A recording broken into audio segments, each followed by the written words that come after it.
Well, novelty theory is something I've been working on since the early 70s, inspired by psychedelic plant experiences in the Amazon, to attempt to look at time and really deconstruct it and attempt to understand what it is.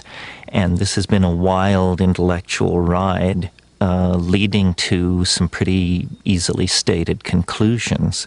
One is that novelty, which is my term for complexity or advanced organization, novelty increases as we approach the present moment. The universe you and I are living in is a far more novel and complicated place than the early universe was. Well, some people would say, well, that's just a consequence of the unfolding of developmental processes. But this asks the question, what are developmental processes? Why should the universe have a preference for order over disorder, especially when we have something called the second law of thermodynamics, which tells us exactly the opposite? Physicists believe the universe is running down ultimately into a state of disorder. But what I see is everywhere the emergence of more and more complex forms, languages, organisms, technologies, always building on the previously achieved levels of complexity. So that was one of my insights. Coming out of that insight was the further understanding that this process of complexification through time is not proceeding at a steady rate. It actually follows a kind of asymptotic curve. In other words, it's happening faster and faster. And this was a revelation to me because it allowed me philosophically to contextualize the human world and to understand that human technologies, languages, migrations, art movements, ideologies are not something different from nature.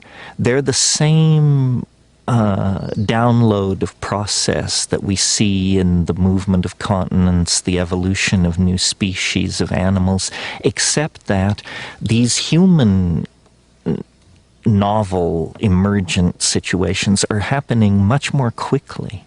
So I see the cosmos, if you will, as a kind of novelty-producing engine, a kind of machine which produces complexity in all realms, physical, chemical, social, whatever, and then uses that achieved level of complexity as the platform for further complexity. Well, this explains our present circumstance. It explains the rush toward all forms of new technology and social organization in the new millennium. But you don't have to be a rocket scientist to understand that if the universe is complexifying faster and faster, a epoch, a time will come when this rate of complexification is occurring so rapidly that it will become itself the overwhelming phenomena in the world of three-dimensional space and time. And I call this the omega point, or the transcendental object at the end of history. And I believe it is not that far off, that with the emergence of global internet, a human population of several billions, an electronic noosphere, that we are now within the shadow of this transcendental object at the end of time. Our religions sense it. That's what gives them their apocalyptic intuitions.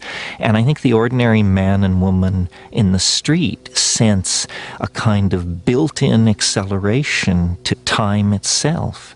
Well, rather than dismissing that or treating it as a psychological perception or something unique to our society, I took it as a basic perception about physics, and have built elaborate, mathematically defined theories around this idea, and then have found, to my astonishment, incredible congruences with other work. I'm thinking of the Mayan calendar and its curious countdown-like quality toward an extremely unique event that the Maya felt would occur in the same time frame that my own equations predicted, even though at the time I was unaware of the Maya.